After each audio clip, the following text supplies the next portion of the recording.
Haló, takže zdravím všetkých akože spokojných zákazníkov od spoločnosti Samsung, ktorí všetci ospevujú brutálny telefón, novinku Samsung Fold 7, ktorý vo všetkých ohľadoch jednoznačne má akože brutálne novinky v rámci technologických predností, ale ľudia, sa spamätajte, vy tu rozprávate všetci o recenzii, aký je tenký, ako je telo super, krásne, ľahký, ale ten, kto si ten telefón kúpi, respektíve ten, kto si kupoval modelovú radu tohto telefónu, respektíve tejto rady Fold, tak bol s tým uzazumený a hlavne mu išlo o produktivitu, kde vlastne sme si perom mohli na vnútorný displej zapisovať, kresliť, robiť skice, robiť si náčrty, poznámky, dopisovať a krásne,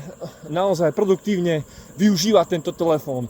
Na čo mi je telefón, ktorý bez digitizera sa nedá používať pero. To už na čo by som si kúpoval telefón za 2500 €, aby som nemohol používať pero, ktorá bola hlavnou myšlienkou celého tejto rady modelovej.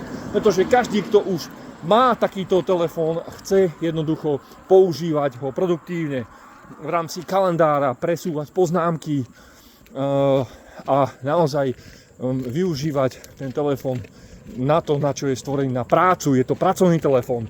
Nie, ideme zase, Samsung sa podľahol politike neviem komu a vy tu ospevujete nejakú tenkosť, ale keby ste sa zamysleli, že máte ľudí, ktorí naozaj chcú produktívne využívať ten telefón, tak sú ochotní aj ísť do hrubšej verzie a nie tu vy ospevujete brutálnu tenkosť telefónu, ale keď ho otvorím, na čo mi je telefón, ktorý ja nemôžem používať v rámci produktivity s perom. Na čo?